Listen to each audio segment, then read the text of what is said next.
একদল মানুষ ট্রেনে উঠছেন বহু যুদ্ধ করে, আবার একদল মানুষ ট্রেন থেকে নামছেন রীতিমতো মহাসাগর পাড়ি দেওয়ার মতো ঝাঁপ দিয়ে। তবে এটি ইচ্ছাকৃত নয়, বরং এটি এই অঞ্চলের দুঃখ।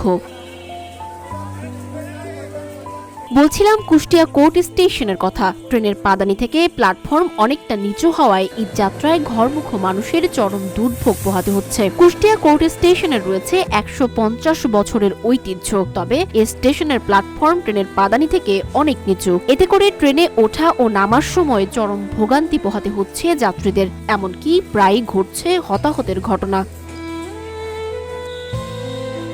জানা গেছে ১৮৭১ সালের ১ জানুয়ারি কুষ্টিয়া থেকে গোয়ালন্দ ঘাট পর্যন্ত ৭৫ কিলোমিটার দীর্ঘ রেল লাইন উদ্বোধন হয়। সে সময় কুষ্টিয়া কোর্ট স্টেশনের যাত্রা শুরু হয়। পদ্মা সেতু হওয়ার পর থেকে বহুগুণে ব্যস্ততা বেড়েছে এই স্টেশনের। মাত্র ৪.৫ ঘন্টায় একাধিক ট্রেন কুষ্টিয়া থেকে ঢাকায় যাচ্ছে। এতে লোক সমাগম বেড়েছে কয়েক গুণ। কুষ্টিয়া কোর্ট স্টেশনের ইনচার্জ ইতিয়ারা খাতুন জানান, প্ল্যাটফর্মটা খুব নিচু, এটা উঁচু করা খুব জরুরি। তাই জন্য আমরা ঊর্ধ্বতন কর্তৃপক্ষকে চিঠি লিখছি।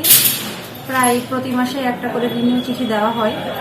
তো তারা এই কিছুদিন আগে শুনলাম যে এটা নাকি টেন্ডার হয়ে গেছে, হয়তো দ্রুতই সংস্কার কার্যক্রম